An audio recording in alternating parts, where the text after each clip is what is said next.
Share बाजार में इस हफ्ते तस्वीर थोड़ी मिलीजुली रही। एक तरफ निफ्टी दबाव में नजर आया तो दूसरी तरफ बैंकिंग सेक्टर ने बाजार को संभालने की कोशिश की। निवेशकों के लिए यह हफ्ता कई बड़े संकेत छोड़ गया है जो आने वाले दिनों की दिशा तय कर सकते हैं। इस सप्ताह निफ्टी 50 करीब 181 अंक यानी कि 0.77% की गिरावट के साथ 23,366 के स्तर पर बंद हुआ। वहीं निफ्टी बैंक ने मजबूती दिखाई और 257 अंक यानी कि 0.47% की बढ़त के साथ 54,496 के स्तर पर क्लोजिंग दी। अब सवाल यह है कि आखिर बाजार में यह अलग अलग तस्वीर क्यों देखने को मिली।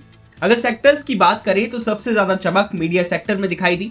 मीडिया इंडेक्स में शानदार 6.69% की तेजी दर्ज की गई। इसके पीछे कई मीडिया शेयरों में खरीदारी और वैल्यू बाइंग देखने को मिली। इसके अलावा पीएसयू बैंक इंडेक्स 1.26% चढ़ा, जबकि प्राइवेट बैंक लगभग सपाट रहे और केवल 0.10% की मामूली गिरावट के साथ बंद हुए। आईटी सेक्टर में भी ज्यादा कमजोरी नहीं रही। IT index 0.4% फिसला।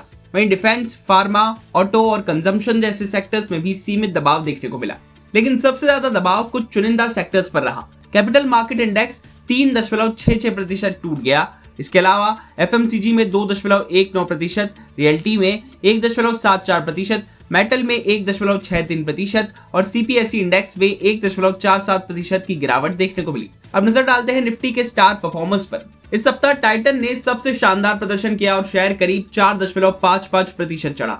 मजबूत बिजनेस आउटलुक और निवेशकों की खरीदारी ने स्टॉक को सपोर्ट किया। इसके बाद अडानी एंटरप्राइजेस में 3.77% की तेजी रही। समूह के शेयरों में लगातार बनी सकारात्मक धारणा का फायदा स्टॉक को मिला। इन्फोसिस ने भी शानदार वापसी की और शेयर 3.15% ऊपर बंद हुआ।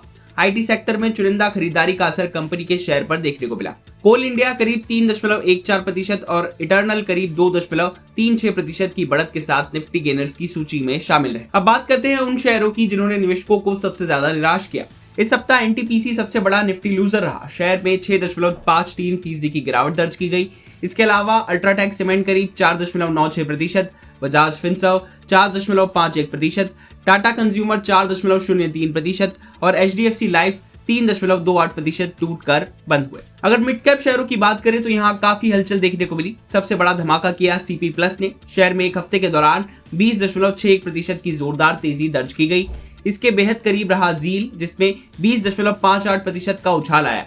आईपीसीआई करीब 16.15%, कॉनकॉर्ड बायोटेक 15.10% और एक्मे सोलर 15.01% चढ़कर मिड कैप गेनर्स की सूची में शामिल रहे। वहीं दूसरी तरफ कुछ मिड कैप शेयरों में बड़ी मुनाफा वसूली देखने को मिली। जेपी पावर करीब 12.99% टूट गया। नेटको फार्मा में 12.06% की गिरावट आई। इसके अलावा वेदांता 10.49%, हिंदुस्तान जिंक 10.45% और स्नाइडर इलेक्ट्रिक इंफ्रास्ट्रक्चर 10.44% तक फिसल गए। अब बात अगले हफ्ते की। बाजार की नजरें वैश्विक संकेतों, कच्चे तेल की कीमतों, विदेशी निवेशकों की गतिविधियों और आने वाले आर्थिक आंकड़ों पर रहेगी। निफ्टी फिलहाल 30,300 के आसपास महत्वपूर्ण सपोर्ट जोन में नजर आ रहा है। अगर इस स्तर बरकरार रहता है तो बाजार में रिकवरी देखने को मिल सकती है। दूसरी तरफ बैंक निफ्टी की मजबूती एक सकारात्मक संकेत है। बैंकिंग सेक्टर यदि इस तरह मजबूत बना रहता है तो बाजार को नीचे जाने से रोक सकता है। हालांकि निवेशकों को फिलहाल सेक्टर आधारित रणनीति अपनाने की जरूरत होगी। मीडिया, बैंकिंग और चुनिंदा आईटी शेयरों में मजबूती दिखाई दे रही है, जबकि कैपिटल मार्केट, मेटल और रियल्टी जैसे सेक्टर्स में अभी भी दबाव बना हुआ है। कुल मिलाकर यह हफ्ता बाजार के लिए कमजोरी और मजबूती दोनों का मिश्रण रहा। निफ्टी में गिरावट जरूर आई, लेकिन बैंकिंग सेक्टर और कुछ चुनिंदा शेयरों ने बाजार को पूरी तरह कमजोर नहीं होने दिया। अब आने वाला हफ्ता यह तय करेगा कि बाजार नई तेजी की तरफ बढ़ता है या फिर निवेशकों को कुछ और उतार चढ़ाव देखने को मिलेंगे। बिजनेस जुड़ी बाकी तमाम खबरों के लिए आप देखते रहिए विस्तार।